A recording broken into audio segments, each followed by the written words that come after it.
तो प्यारे धर्म साथियों, सबका बहुत बहुत धन्यवाद और बहुत बहुत मुबारक आप सबको, मुझे भी, आप सबको भी। हमारे जीवन का एक नया अध्याय आरंभ हो रहा है आज से। भगवान देवात्मा के अद्वितीय ग्रंथ जो सारी दुनिया से अभी भी छुपे हुए हैं, इतने शानदार, इतने भव्य ग्रंथ जिनका संबंध हमारी जान और प्राण के साथ है।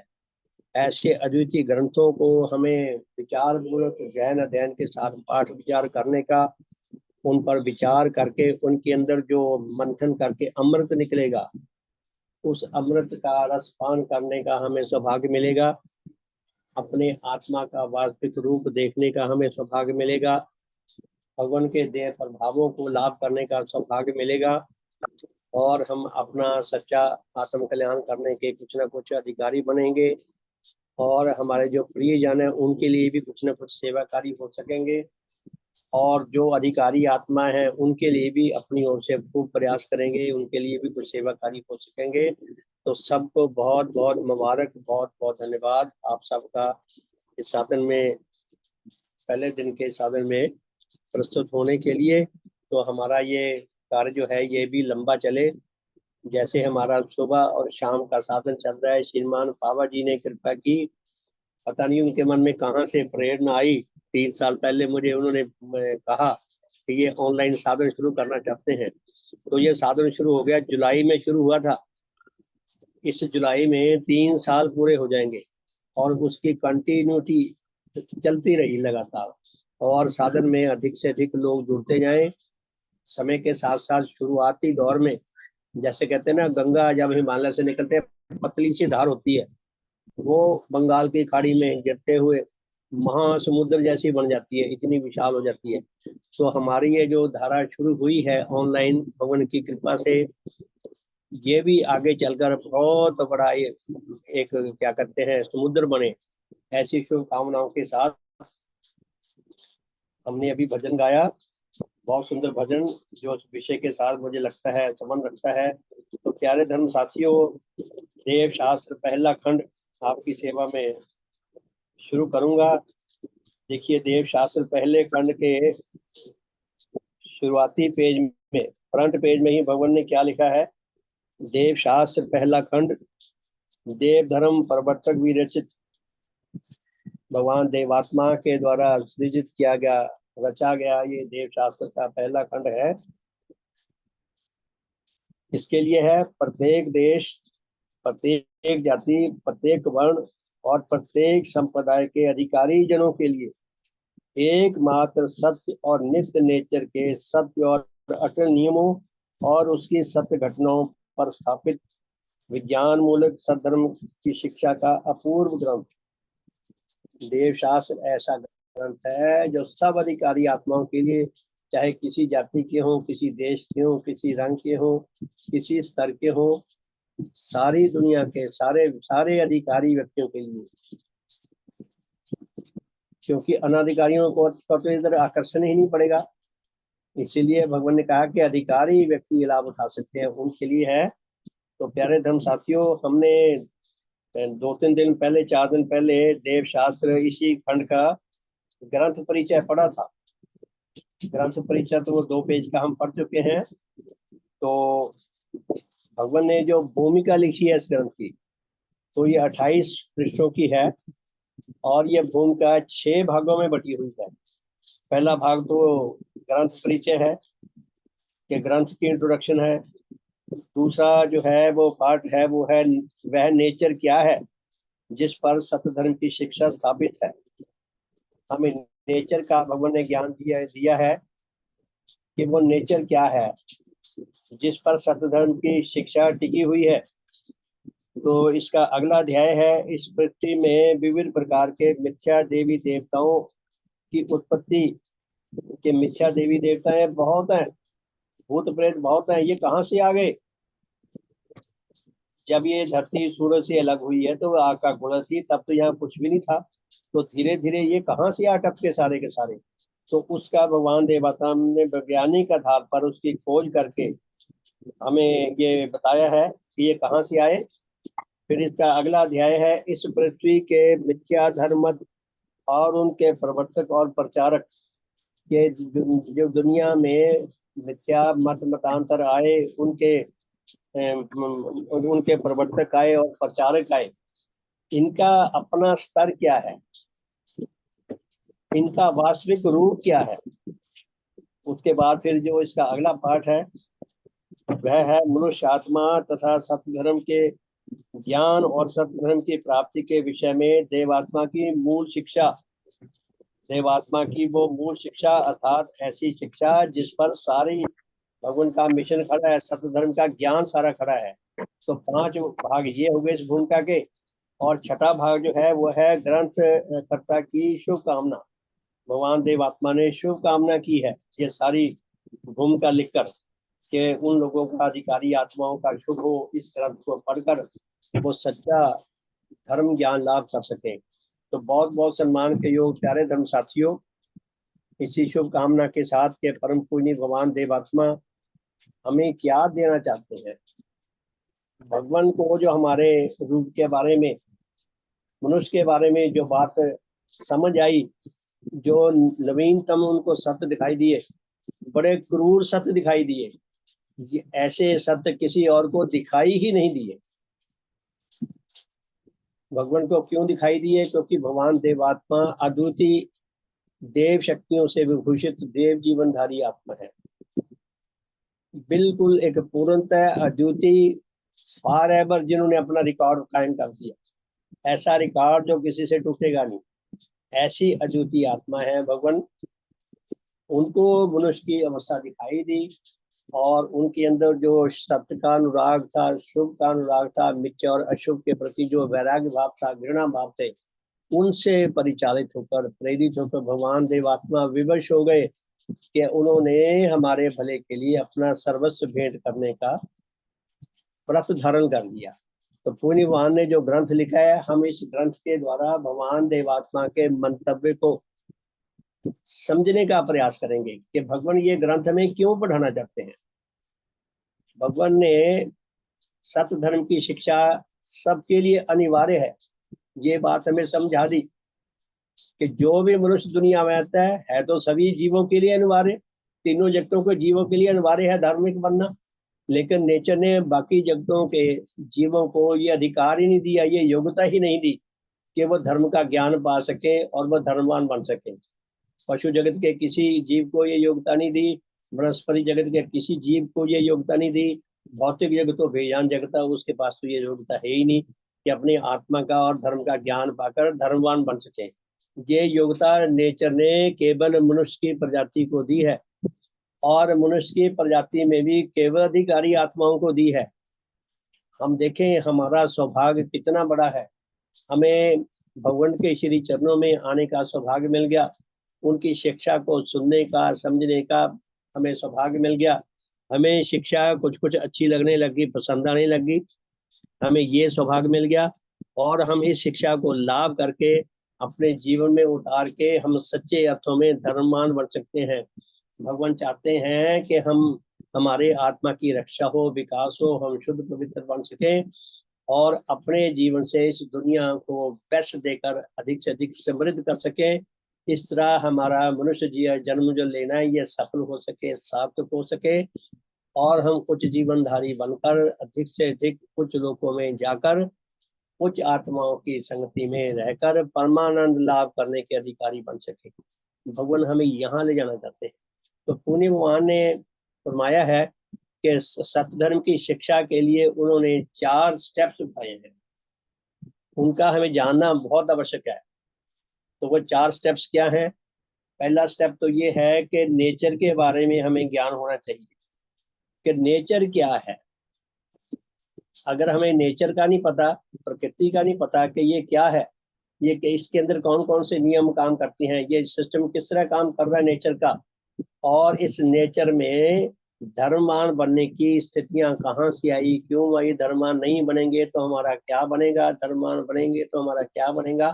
तो धर्म का जो वास्तविक रूप है तभी समझ आएगा यदि हमें नेचर का सत्य ज्ञान प्राप्त हो गया। तो नेचर का सत्य ज्ञान लाभ करना, जिस व्यक्ति ने धर्मवान बनना है, धर्म की शिक्षा पानी है, उसके लिए परमावश्यक है फिर भगवान ने दूसरा स्टेप बताया कि मनुष्य आत्मा क्या है। मनुष्य का जो वास्तविक रूप है, बाहर से हमारा रूप और है, अंदर से और है। हम अंदर से जैसे हैं, असल हमारा रूप वो है। तो मनुष्य का वास्तविक रूप क्या है, उसका ज्ञान लाभ करना बहुत जरूरी है। आप देखें, कोई किसी रोगी को डॉक्टर के पास लेकर जाते हैं, तो डॉक्टर जाते ही देखकर उसको दवाई नहीं दे देता। डॉक्टर रोगी से बहुत सारी बातें पूछता है, उसका डाटा इकट्ठा करता है, उसके परिवार वालों से पूछता है, उसके कितने प्रकार के टेस्ट करवाता है। धीरे धीरे धीरे धीरे डॉक्टर जब उसके रोग को समझ आता है, फिर उसके लिए वो दवा सोचता है। जो दवाएं बनी हैं, जो उसकी नोटरी में आई हैं, जो उसका अनुभव है इलाज करने का, उसके आधार पे वो मरीज के लिए दवाएं सिलेक्ट करता है। अगर उनका एक कोर्स बताता है, वो कोर्स से गुजरता है, तो मरीज धीरे धीरे ठीक हो जाता है। तो डॉक्टर को भी पहले रोग समझने की जरूरत पड़ती है। उसी तरह अगर हमने मैथ पढ़ना है, तो मैथ के 4 नियम हैं, जो मूल नियम है। मूल का मतलब ऐसे नियम जिसके ऊपर वो सारा सिस्टम खड़ा है। उन मूल नियमों को एक भी गिर जाए तो सारा सिस्टम धड़ाम से आगे रहे। तो मैथ का मूल नियम 4 नियम है, हम जानते हैं, हमने सबने क्लासों में पढ़ा है, छोटी क्लासों से ही, कि प्लस का, माइनस का, मल्टीप्लिकेशन का, डिवीजन का। वो चारों नियम अगर हमें अच्छी तरह आते हैं, तब हम मैथ में आगे बढ़ सकते हैं, नहीं तो कहीं भी खड़े हो जाएंगे, हमें आगे कुछ समझ नहीं आएगा। तो भगवान ने इस तरह हमें धर्म के ये 4 स्टेप्स बताए हैं कि पहला स्टेप नेचर क्या है, दूसरा स्टेप मनुष्य के संबंध में मनुष्य का वास्तविक रूप क्या है। मनुष्य के बारे में बड़ी सराहनाएं हो रही हैं। मनुष्य ईश्वर की संतान है, मनुष्य स्वर्ग से आया है, इसको वापस स्वर्ग में ही जाना है। मनुष्य के अंदर ईश्वर, तो ईश्वर बोलता है, ऐसा कुछ बताया। मनुष्य ब्रह्म का अंश है, कह देते हैं कई लोग, अहम ब्रह्मास्मि, मैं ही ब्रह्म हूँ। बड़ी अपनी कीमत लगाए बैठे हैं। तो भगवान ने हमें शिक्षा दी है कि पहले अपना वास्तविक रूप समझ लो। किसी हेल्दी मनुष्य को डॉक्टर दवाई नहीं देता कि जाकर इंजेक्शन लगा दिया उसके। हम रोगी हैं आध्यात्मिक दृष्टि से। अगर हमें रोग समझाएगा तभी हम इलाज करवाने के लिए तैयार होंगे। तो हमारा जो वास्तविक रूप है वो देवात्मा को दिखाई दिया, वो हमें वास्तविक रूप हमारा समझाना चाहते हैं। फिर तीसरा ये कि दुनिया में मत मतांतर धर्म के नाम पर बड़े मत हैं, बड़े उनके प्रवर्तक और गुरु हैं। बहुत अपनी अपनी डफली, अपना अपना राग सब बजा रहे हैं। कितनी मैगजीन्स आ रही हैं, कितने टीवी चैनल चल रहे हैं जो रात दिन धर्म का प्रचार कर रहे हैं। और कितने कितने अगर मंदिर और ये पूजा स्थल गिने जाए सारे मतों के, तो करोड़ों हो जाएंगे शायद भारत में ही। और कितना रात दिन वहां पे ये चलता रहता है सिलसिला धर्म को फैलाने का। फिर भी नरक क्यों फैलता जा रहा है?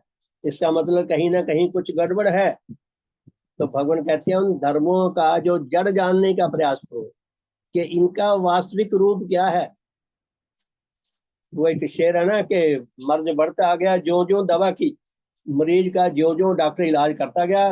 होना तो चाहिए था कि रोगी ठीक होता, लेकिन होता यह है कि रोगी और उसका रोग बिगड़ता जा रहा है। इसका मतलब इलाज ठीक नहीं हो रहा। तो पुण्यवान ने ये हमें आज्ञा दी है, शिक्षा दी है, कि जो दूसरे धर्म है उनके बारे में भी जो सत्य ज्ञान है, जो वास्तविकता है, उसको जानने का, पहचानने का प्रयास करो। और जो फोर्थ पॉइंट है, चौथी बात, वो है भगवान देवात्मा का देव रूप क्या है। यदि हमें ये चारों स्टेप मैथ्स की तरह समझ आ गए, तो धर्म की शिक्षा हमें समझने में कोई मुश्किल नहीं रहेगी, बहुत आसान हो जाएगी। तो भगवान ने बड़ी कृपा की है, हमें इतना टिपिकल, इतना कठिन, इतना जटिल, इतना रहस्यमय सब्जेक्ट बहुत सरल करके समझा दिया। तो पुण्य भगवान ने जो ग्रंथ लिखा है देव शास्त्र प्रथम खंड, उसका मैं ये ग्रंथ परिचय हमने पढ़ लिया था। तो उसके बाद भगवान ने नेचर के बारे में दिया है, ये भूमिका का ही पार्ट है। तो इसको पढ़ते हैं, भगवान क्या बता रहे हैं। ये जो नेचर के बारे में बताया है, भगवान ने वैज्ञानिकों के खोजे हुए ज्ञान को इकट्ठा किया है। हमें किसी बात की कोई कंफ्यूजन नहीं रहनी चाहिए। भगवान ने ये ज्ञान नहीं खोजा, लेकिन भगवान की मेहनत देखो, उनकी डेडिकेशन देखो, उनका संग्राम देखो, कि भगवान ने कितने वैज्ञानिकों के ग्रंथों को, पुस्तकों को पढ़ के अपना माइंड बनाया होगा।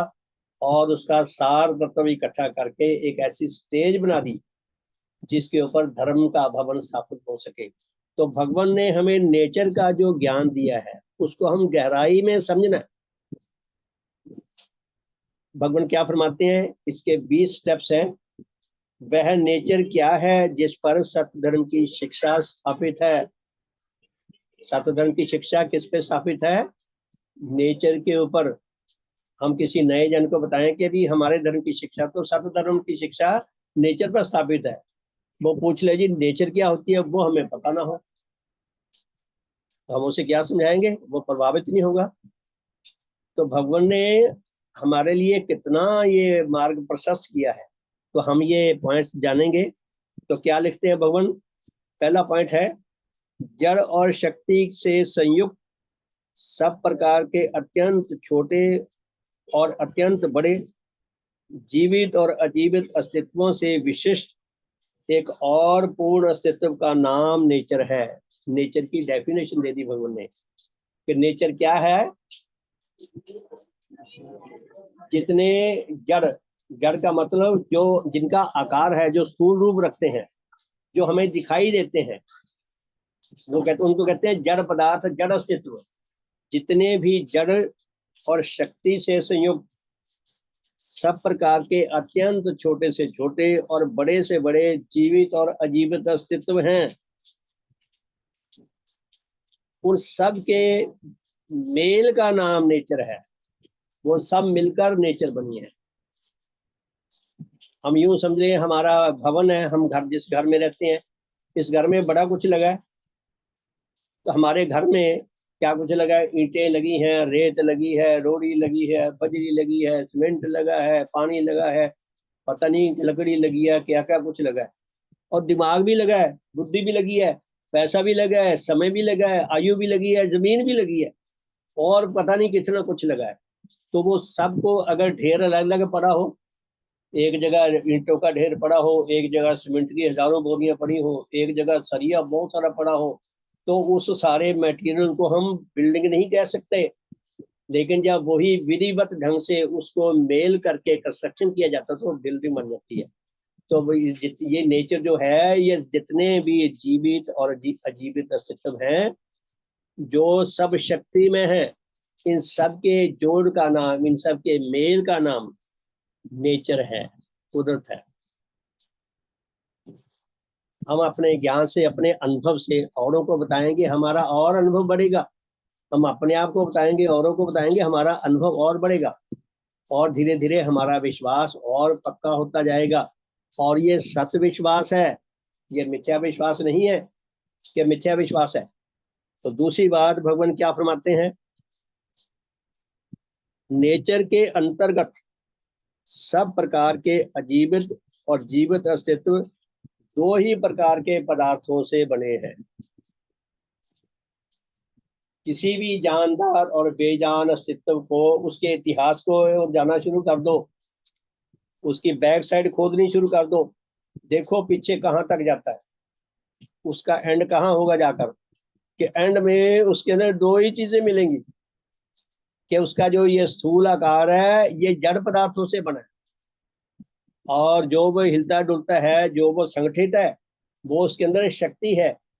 उस शक्ति ने उसके जड़ पदार्थों को जोड़ के रखा हुआ। जितने भी अस्तित्व हैं, चाहे जानदार है चाहे बेजान है, सब अस्तित्वों को जड़ पदार्थों ने आकार रूप दिया है और शक्ति ने उनको जोड़ के रखा हुआ। ऐसा नेचर में कोई अस्तित्व नहीं है जो केवल जड़ में हो, जड़ पदार्थों से बना हुआ हो, उसके अंदर शक्ति ना हो। ऐसा भी कोई अस्तित्व नहीं है जो केवल शक्ति में हो, जड़ पदार्थ ना हो उसके अंदर। ऐसी केवल गप है। ये बातें हमें कहाँ से पता चली कि ये बातें गप हैं? जितने भी अस्तित्व हैं, जानदार और बेजान, विज्ञान को ने कितनी कृपा की है, कितना उन्होंने अपनी जिंदगियां खपाई हैं, तब जाकर ये सत्य ज्ञान खोजा है। हमारे पास जितना भी सच्चा ज्ञान है वो मनुष्य ने अपनी बुद्धि शक्ति से अर्जित किया है। और जितना भी हमारे पास अनुभव है हमारा ज्ञान, मनुष्य का ज्ञान और मनुष्य का अनुभव ये बात सिद्ध करता है कि जितने भी ये अस्तित्व है वो केवल दो पदार्थों से बने हैं। शक्ति को कई लोग ऐसी अड़ियल बीच में बात फंसा के बैठ जाते हैं, शक्ति कोई पदार्थ है? किसी बात को समझाने के लिए शब्द का सहारा भी लेना पड़ता है तो ये पदार्थ ही, चाहे ये शक्ति में है वो जड़ में होता है। तो जड़ और शक्ति जितने भी अस्तित्व है, हम अच्छी तरह समझ लें कि दुनिया में जितने भी जानदार और बेजान अस्तित्व हैं, सब के सब दो प्रकार के पदार्थों से मिलकर बने हैं। एक है उसका जड़ाकार, जो जड़ पदार्थों से मिलकर बना है। आगे फिर शक्ति का और जड़ का भी आगे भेद आएंगे, शक्ति में क्या भेद है और जड़ में क्या है। तो इन दोनों से मिलकर बना है, ऐसा कोई अस्तित्व नहीं, क्योंकि इंसान के ज्ञान में, अनुभव में ऐसा अस्तित्व कोई आया नहीं। ना किसी ऐसे अस्तित्व को जांचने परखने का अभी कोई हमारे पास फार्मूला है। हमें कोई ऐसा अस्तित्व नहीं आया जो कह रहे कोई ये शक्ति में है जी, जड़ पदार्थ है ही नहीं, ये बिना शरीर के है, खाली शक्ति शक्ति है, ऐसा कोई नहीं, इम्पॉसिबल, केवल गप है। क्योंकि इस मानवता का जितना भी ज्ञान और अनुभव है उसमें एक भी घटना ऐसी नहीं मिलती जो इसकी साक्षी दे कि कोई अस्तित्व ऐसा है जो केवल शक्ति में है या केवल जड़ में है। नेचर में जड़ और शक्ति जो है, आगे आएगा, इनका अकट मेल है, ये जुदा नहीं हो सकती, वो आगे आएंगे और बातें। आप देखिए एक ईंट को देखें, एक ईंट है, वजन में लगभग 5 किलो के बराबर होती है। कोई प्रश्न कर सकता है कि ये ईंट जो है ये कोई जिंदा है, ये तो बेजान है, इसमें शक्ति कहाँ है? हम समझिए जो ईंट है उसके अंदर लाखों करोड़ों बारीक बारीक छोटे छोटे मिट्टी के कणों से जुड़कर वो ईंट बनी है, लाखों करोड़ों कणों से जुड़कर बनी है। तो उसके अंदर जो बेजान शक्ति है, उस बेजान शक्ति ने उन कणों को जोड़ के पकड़ के रखा हुआ है। अगर ईंट के अंदर बेजान शक्ति ना होती तो ईंट धुएं की तरह उड़ जाती, फैल जाती। तो सब अस्तित्वों में जड़ और शक्ति के मेल से बने हैं, ये अकाट्य सत्य है। जितना हमें इन पर सत्य विश्वास होगा, क्योंकि सत्य ज्ञान है, उतना हमें धीरे धीरे अपने जीवन के बारे में, आत्मा के बारे में, आगे धर्म के बारे में हमें और हम स्पष्ट होता जाएगा। तीसरा नियम, यह नेचर अपने रूप में परिवर्तनशील है। विज्ञान को नहीं खोजी है ये बात।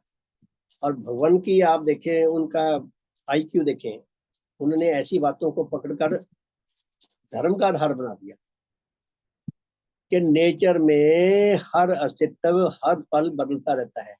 नेचर जो है इसके अंदर परिवर्तन का नियम अटल है। नेचर परिवर्तनशील है, अर्थात वह अपनी ही शक्तियों के कार्य से अपने विशाल रूप में सदा परिवर्तित होती रहती है। नेचर का रूप बहुत विशाल है, ये कितनी लंबी चौड़ी है इसका हमें कुछ नहीं पता, और ये शायद कभी पता लगेगा भी नहीं कि नेचर का साइज कितना है, कितनी लंबी है, कितनी चौड़ी है, कितनी मोटी है। हर तरफ से नेचर कितनी बड़ी है, इतनी विशाल है, इसका कभी पता ही नहीं चलेगा। तो इतनी विशाल नेचर जो है ये हर पल हर क्षण बदलती रहती है। इसके अंदर अपनी जो शक्तियां हैं, उन शक्तियों के कारण वो शक्तियां जो हैं अपने कार्य से नेचर को सदा परिवर्तन की दिशा में रखती हैं। शक्ति जो होती है ये चंचल होती है। हमने आसमान में देखा ना, जब बिजली चमकती है तो 1 सेकंड में बिजली कहां से कहां तक चली जाती है, और कितना बादल भयानक शोर करते हैं उस बिजली के आघात फैला देती है और दूर दूर तक लाइट फैला देती है। तो जितनी शक्तियां हैं, शक्ति का स्वभाव है वो चंचल होती है, वो कुछ ना कुछ करती रहती है। वो टिककर बैठ नहीं सकती बुड्ढों की तरह, जैसे बुढ़े टिककर बैठे रहते हैं, हिल नहीं सकते, और बच्चे शरारती होते हैं, वो भागते दौड़ते रहते हैं। तो शक्ति जो है ये चंचल है, ये हमेशा क्रियाशील रहती है, ये शांत होकर नहीं बैठती। और पदार्थ जो है ये टिके पड़े रहते हैं, जहां फेंक दिए। शक्ति के संपर्क में आके शक्ति कहीं का कहीं ले जाती है, उनको रूप में भी कहीं परिवर्तन कर देती है। तो जितने भी नेचर में परिवर्तन होते हैं उन सब परिवर्तनों के लिए शक्ति की भूमिका है। तो भगवान क्या फरमाते हैं कि यह नेचर अपने रूप में परिवर्तनशील है। हर पल नेचर में परिवर्तन होता रहता है। एक सेकंड का लाखवां हिस्सा भी, इतना टाइम भी ये परिवर्तन का क्रम रुकता नहीं है।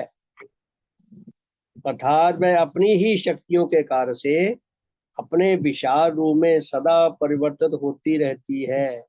पूरी नेचर में परिवर्तन आता रहता है और इस प्रकार से परिवर्तित होकर वह अपने भीतर नए नए आकार और गुण विशेष लाखों अजीवित और जीवित अस्तित्वों को प्रकट व उत्पन्न करती रहती है और अन्य लाखों अस्तित्वों को लोप व नष्ट करती रहती है। प्यारे धर्म साथियों, हम कल्पना करें कि नेचर ने परिवर्तनशील होना बंद कर दिया तो क्या होगा? जो जहां खड़ा वही रह जाएगा। कोई 40 साल का है, करोड़ों साल में वो 40 साल का ही दिखेगा, क्यों ना बदलेगा। जीवन में हमारे कोई मजा ही नहीं रहेगा। परिवर्तनशील में नए नए अस्तित्व आते हैं, पुराने बूढ़े हो जाते हैं, वो बेकार हो जाते हैं, वो बोझ है दुनिया पे, और नए आए नहीं, पुराने गए नहीं। अगर परिवर्तन ना हो तो परिवर्तनशीलता जो है ये जीवन का प्रतीक है। अगर नेचर परिवर्तनशील है तभी तो हम परिवर्तन के नियम के दिन पुण्यवान के श्री चरणों में आ गए, नहीं तो अपने घरों में सिर पटवाल कर रहे होते घर वालों के साथ। तो नेचर हर पल परिवर्तनशील है, हर पल परिवर्तन होती रहती है और इस परिवर्तन के अंतर्गत नेचर में नए नए अस्तित्व परिवर्तन के अधीन दुनिया में आते हैं और पुराने अस्तित्व धीरे धीरे जो परिवर्तन होकर कमजोर हो गए, जिनके अंदर जीने की क्षमता खत्म होगी, वो नष्ट हो जाते हैं, वो परिवर्तित होकर मृत रूप में चले गए और नए जीव आ गए। तो परिवर्तनशील जो है, परिवर्तनशीलता ऐसे कहते हैं कि नेचर हर पल परिवर्तित होती रहती है। आप सोचें जरा, सारा साल बरसात ही होती रहे, सारा साल आग ही बरसती रहे, अब 53 के आसपास टेम्परेचर रहा है कितने शहरों में, कितनी गर्मी। अगर सारा साल गर्मी रहे, क्या हाल हो जाएगी दुनिया की। नदियां नाले तो सूख जाएंगे, घर और महल भी सूख जाएंगे, वो भी सूख सूख कर झड़ना शुरू कर देंगे। तो परिवर्तनशीलता जो है वो दोनों प्रकार के परिवर्तन लाती है, विकासकारी भी, विनाशकारी भी।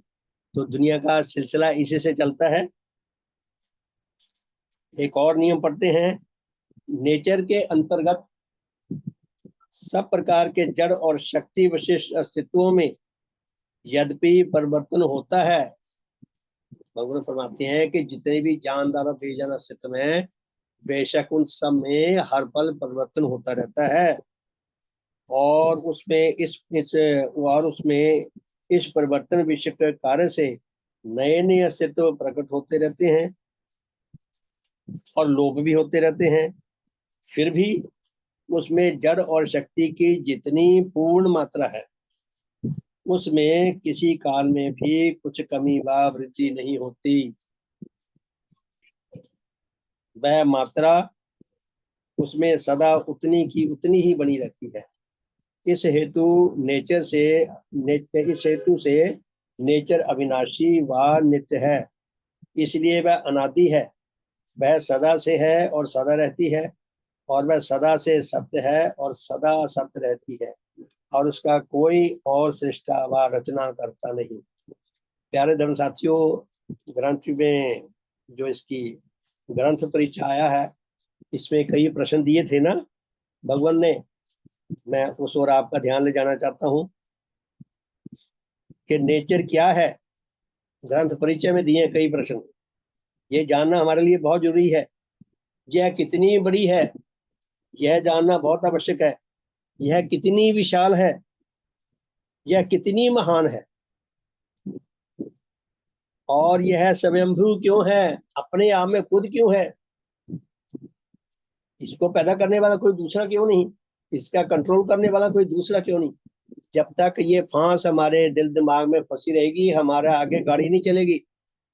हमारे अंदर ये कांटा निकलना चाहिए इन बातों का कि ये स्वयंभू क्यों है, नेचर अपने आप में क्यों है, ये अविनाशी क्यों है कि ये नष्ट नहीं हो सकती, ये सदा रहेगी, नित्य है, सदा रहने वाली है। और वह अपनी सब प्रकार की क्रियाओं और गतियों और उनके फलों के विचार से सदा विश्वास के योग रहती है। नेचर 100% विश्वास के योग है। ऐसा क्यों है? जब हम मनुष्यों को देखते हैं उनमें तो वैसी कोई बात नहीं दिखती। ये सारी बातों के एकदम विपरीत है मनुष्य। और उसमें विविध प्रकार के जड़ लोगों और विविध श्रेणियों के जीवित अस्तित्वों की किस किस प्रकार से उत्पत्ति और उन्नति होती है। नेचर में नए जीव कैसे पैदा होते हैं और पुराने कहाँ चले जाते हैं।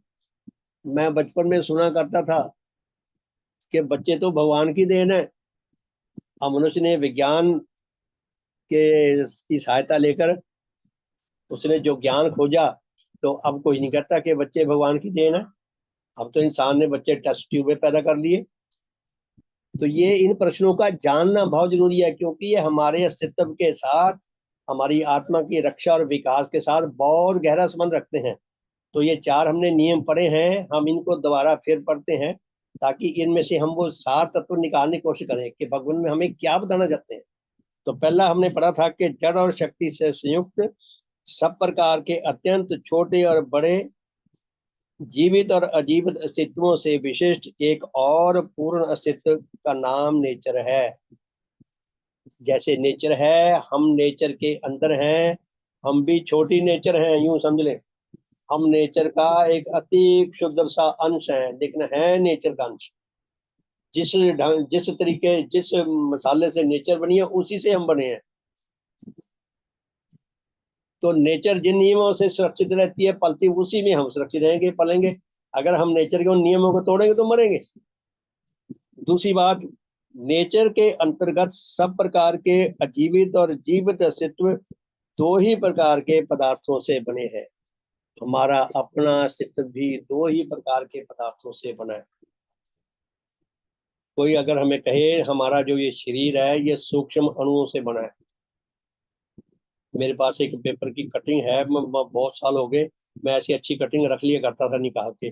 उसमें पता नहीं कितनी गिनती बताई थी, कितने अणु है हमारे पूरे शरीर में। और ये शरीर है हमारा ऐसा जैसे ना बहुत बड़ा ढेर है रेत के कणों का। और इसके अंदर जब प्राण आ गए, वो रेत का ढेर जो भागा चढ़ता है इधर उधर सड़कों में, गलियों में। हम अणुओं का ढेर है जो शक्ति तत्व ने जोड़ के रखे हुए हैं, बिल्कुल नेचर के समरूप हैं। हमारा जो अस्तित्व है ये जड़ और शक्ति के मेल से बना है। यानी कि अगर ये मेल रहेगा, संतुलन रहेगा, तो हम जीवित रहेंगे, नहीं तो मर जाएंगे। तीसरा नियम हमने पढ़ा था, यह नेचर अपने रूप में परिवर्तनशील है। प्यारे धर्म साथियों, हम नेचर का अंश है, नेचर के कंट्रोल में है। नेचर ने ही हमें पैदा किया है, नेचर ही हमें खिलाती है। नेचर पे हम 100% सदा सदा निर्भर रहेंगे, तो नेचर के अधीन ही रहेंगे, नेचर के अधीन ही रहना पड़ेगा। तो नेचर में परिवर्तन का जो नियम है, अटल नियम है, उस नियम के अनुसार हम भी परिवर्तनशील हैं। हमें हमारे इस परिवर्तन के नियम से हम बच नहीं सकते। हमें परिवर्तन तो होना ही पड़ेगा। हर हाल में हम परिवर्तन, हम चाहें या ना चाहें, हम परिवर्तन होके रहेंगे। हमें परिवर्तन होना ही पड़ेगा। तो हमारे पास ऑप्शन है, क्योंकि हमारे पास बुद्धि शक्ति है। नेचर ने हमें गठन प्राप्त कंप्लीट शरीर दिया है, और कुछ ना कुछ पूर्वजों से हमें अच्छे भाव मिले हैं, अच्छी बुद्धि मिली है, और हमें अच्छे गुरु मिल गए। तो हमारे पास एक ऑप्शन है कि हम परिवर्तित तो होके ही रहेंगे। तो हमारे पास ऑप्शन है कि हम किस परिवर्तन के अधीन चलें। हम परिवर्तित होकर पहले से बुरे बन जाएं, पहले से दुर्बल बन जाएं, कमजोर बन जाएं, मरने की ओर चल पड़े, या पहले से अच्छे बन जाएं, स्वस्थ बन जाएं, योग्य बन जाएं, विकसित हो जाएं। ये सब हमें जानना बहुत जरूरी है। हम सब, हाँ जी। तो हम परिवर्तन के नियम से बच नहीं सकते। इन नियमों को हमें स्वाभाविक तौर पर लेना चाहिए, और इन नियमों के अनुसार, क्योंकि हम परिवर्तन के ऑप्शन है, तो हम अपने ऑप्शन को खुला रखें। हम अपने अंदर उच्च परिवर्तन लाने वाले हालात पैदा करें। नीच परिवर्तन में हम विनष्ट हो जाएंगे, जबकि उच्च परिवर्तन में हम विकसित होंगे, सुरक्षित होंगे, हमारा भला होगा। तो चौथा पॉइंट हमने पढ़ा था, नेचर के अंतर्गत सब प्रकार के जड़ और शक्ति विशिष्ट अस्तित्वों में यद्यपि परिवर्तन होता है, बताते हैं कि हर अस्तित्व जानदार और बेजान वो परिवर्तन के नियम के अधीन चलता है। कृपया देखें, पावा जी आपका माइक ऑन है, विपिन जी आपका भी माइक ऑन है, कृपया माइक ऑफ चेक करते रहा करें। पावा जी, श्रीमान पावा जी आपका माइक ऑन है, विपिन जी आपका भी माइक ऑन है, माइक कृपया, विपिन जी आपका माइक ऑन है, यशपाल जी आपका भी माइक ऑन है, सिंगल जी धन्यवाद धन्यवाद। तो चौथा पॉइंट क्या लिखा है भगवान ने कि नेचर के अंतर्गत सब प्रकार के जड़ और शक्ति विशिष्ट अस्तित्वों में यद्यपि परिवर्तन होता रहता है और उसमें इस परिवर्तन विशिष्ट कार्य से नए नए अस्तित्व प्रकट और लोप भी होते रहते हैं, नए नए अस्तित्व पैदा होते रहते हैं और पुराने लोप भी होते रहते हैं, नए जन्म भी लेते रहते हैं, पुराने मरते भी रहते हैं। फिर भी उसमें जड़ और शक्ति की जितनी पूर्ण मात्रा है उसमें किसी काल में कुछ भी वृद्धि व कमी नहीं होती। वैज्ञानिकों की रेलेवेंट टाइम में जब ये ग्रंथ लिखा गया जो कोई थी कि नेचर में जड़ और शक्ति जो है, जड़ को शक्ति के रूप में बदला नहीं जा सकता और शक्ति को जड़ के रूप में बदला नहीं जा सकता, इनका टोटल सम उतना ही रहता है जितना है। तो ये था, लेकिन लेटेस्ट जो खोजें हुई हैं लगभग 40-45 साल पहले, उसमें यह आया था कि जड़ को शक्ति के रूप में बदल सकते हैं और शक्ति को जड़ के रूप में, लेकिन दोनों को मिलाकर जो मात्रा है वो उतनी रहेगी। इससे हमें क्या शिक्षा मिलती है? इससे हमें ये समझ आता है कि नेचर जो है इसके नियमों के अनुसार ये प्रमाणित होता है कि नेचर का सृष्टा कोई नहीं है, नेचर को बनाने वाला कोई नहीं, क्योंकि ना जड़ और शक्ति की मात्रा को घटाया जा सकता है ना बढ़ाया जा सकता है। जड़ और शक्ति की मात्रा को घटाने का अर्थ है कि मार दी और बढ़ाने का अर्थ है कि पैदा कर दी। जब ना इसको घटा सकते हैं टोटल सम को, ना इसको बढ़ा सकते हैं, तो इसका अर्थ ये है कि नेचर सदा से है, अविनाशी है, ये नष्ट नहीं हो सकती और सदा रहती है। ये अनादि है, सदा से है, सदा रहती है और सदा से सत्य है और सदा सत्य रहती है। नेचर सदा से सत्य है, अर्थात नेचर अपने अपने रूप में सदा से है, सदा रहती है, इसको बनाने वाला कोई नहीं, इसको नष्ट करने वाला कोई नहीं, ये नष्ट नहीं होती। तो इससे हमें एक शिक्षा मिलती है बहुत जबरदस्त। भगवान हमें क्या देना चाहते हैं, काश हम समझ सके। इससे शिक्षा मिलती है कि हम नेचर का अंश है। अगर हम यही नियम हम भी पकड़ लें, जो नियम नेचर में काम करते हैं वो हम पकड़ लें, हम भी सदा के लिए जीवित रह सकते हैं। और भगवान क्या फरमाते हैं, बहुत सुंदर बात, कि नेचर जो है ये सदा विश्वसनीय है, उसका कोई सृष्टा व कोई रचना करता नहीं। ये नियम बताते हैं कि इस नेचर को किसी ईश्वर ने, किसी भगवान ने नहीं बनाया, क्योंकि अगर ये बात आएगी तो ये भी पता करेंगे कि भगवान को किसने बनाया। पीछे 2013 में बताया था ना आपको कि वैज्ञानिकों ने जेनेवा में एक्सपेरिमेंट किया था कि अगर नेचर स्वयंभू है, नेचर अपने आप में है, तो किसी ने नहीं बनाया। तो ये नेचर के पास जो करोड़ों आकाश गंगाएं हैं, एक एक आकाश गंगा में करोड़ों लाखों सितारे हैं, वो धरतियां हैं, कितनी मिट्टी है, कितना वजन है, ये आया कहाँ से? तो उन्होंने एक्सपेरिमेंट किया कि देखें करके, लाखों करोड़ों रुपया खर्च किया तो एक रेत का कण बना, जिसका नाम उन्होंने रखा था गॉड पार्टिकल, कि ईश्वरीय कण है ये। यानी के वैज्ञानिक इतना ही अभी खोज कर सके। कहने का ये है कि मनुष्य के पास भगवान ने हमें ये रास्ता तो दिखा दिया। भगवान ये कहते हैं आप थोड़ा सा इसका सत्य के मार्ग पर चलते रहो। ये प्रश्नों का हमें ज्यादा अपना दिमाग खराब करने की जरूरत नहीं है, वो इसलिए क्योंकि हमने आत्म कल्याण की ओर चलना है। कोई पूछ ले, कोई बता ले, तो हमारे पास ये होना चाहिए स्थायी रूप में। तो नेचर का जो ज्ञान भगवान ने दिया है ये बहुत सुंदर है और हमारे जीवन से डायरेक्ट जुड़ा हुआ है। नेचर सदा से है, सदा रहेगी। यह सत्य हमें ये संकेत देता है, हमें इशारा देता है कि हम भी ऐसे नियमों को अपनाए, हम भी सदा रह सके। भगवान हमें बताते हैं ना कि आप पूर्ण आत्मगठन को प्राप्त होना नेचर ने हमारे लिए लक्ष्य रखा है, यानी कि जो 100% रूप से देवात्मा बन जाए। देवात्मा बनना नेचर ने हमारे लिए लक्ष्य, बार बार भगवान ने अपनी जीवन गाथा में कहे हैं। देवात्मा शब्द तो नहीं कहा, लेकिन पूर्ण गठन प्राप्त आत्मा का है। तो प्यारे धर्म साथियों, हमारा शुभ हो, हमारा भला हो। आज हमने 4 पॉइंट्स पढ़े। आप इसमें कुछ कहना चाहें, कुछ विचार व्यक्त करना चाहें तो आपका स्वागत है। सबका शुभ हो, बहुत बहुत धन्यवाद। कोई कुछ कहना चाहे उसका स्वागत है। हेलो। हाँ जी, शुभ हो श्रीमान जी, वेलकम जी, सदैव की जय जी। ये देखिए, जी। बहुत कोइंसिडेंस है या इत्तेफाक है कि आज मैं अभी सभा शुरू होने से 10-15 मिनट पहले ही एक वो बुक पढ़ रहा था, भक्ति भाजन भगवन। तो जी उसमें ये श्रद्धेय श्रीमान भाई अमर सिंह जी को और श्रीमती धर्म प्यारी जी को, उनको जब ये धर्मशास्त्र देव शास्त्र मिला तो उनके उद्गार इसमें छोटे छोटे आर्टिकल्स है, 1-2 आर्टिकल। तो उसमें उन्होंने क्या लिखा है मिलने के बाद, मैं 1-2 पैरा अगर टाइम है तो मैं पढ़ के बताता अरे हूँ हाँ, आपको। टाइम है श्रीमान जी, अभी तो 5:17 हुए, 13 मिनट है अपने पास।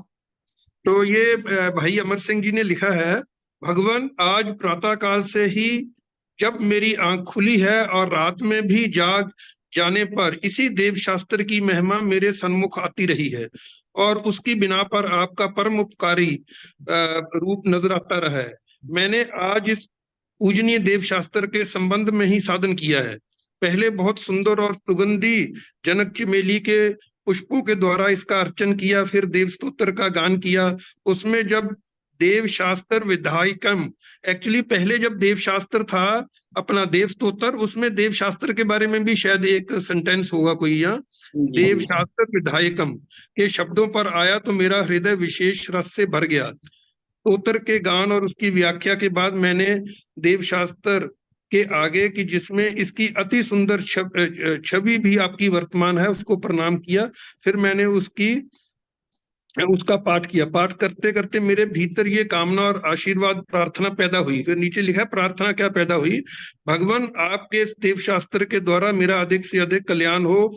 ये अद्वितीय धर्म शिक्षा विज्ञान मूलक और परम कल्याणकारी शिक्षा, एकता प्रतिपादिक शिक्षा सारे जगत में फैले। क्रम क्रम से ऐसे मस्तिष्क और ऐसे हृदय वाले आत्मा पैदा हो जो इस शिक्षा के अधिक से अधिक लाभ उठा सकें। आपका 16-17 वर्ष का किया हुआ सब परिश्रम सफल हो। आपने उसके एक अक्षर को जो मानो एक एक अक्षर को मानो खून से लिखा है और उसके चिन्ह में उसके अक्षर भी लाल रंग में ही छपे हैं। आपका ये सारा महात्याग उच्च से उच्च फलों के पैदा करने का कारण हो।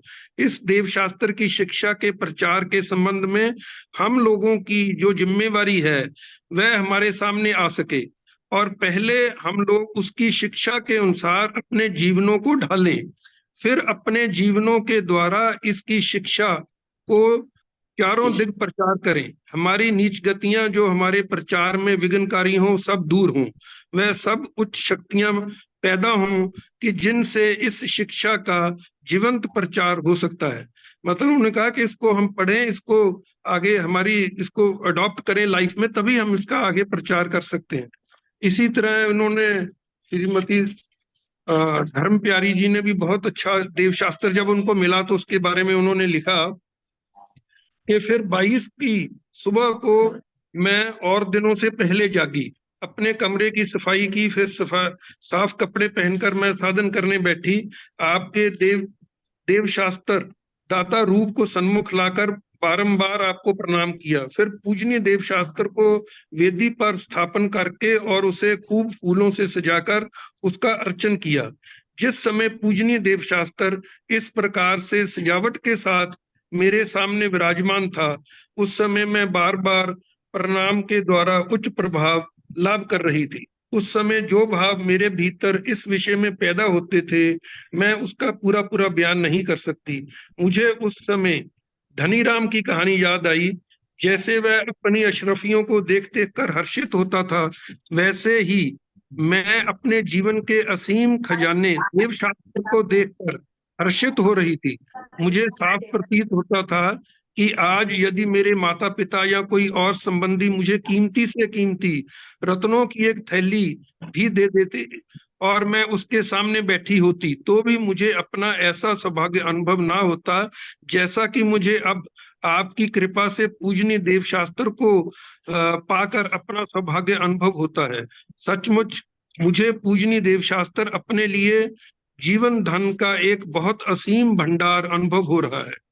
मेरे सामने पूजनीय देव शास्त्र की बहुत ही महिमा आती है और मुझ तुच्छ और जीवन धन के विचार से कंगाल को इस खजाने का मिलना बहुत बड़ी खुशकिस्मती अनुभव होती है।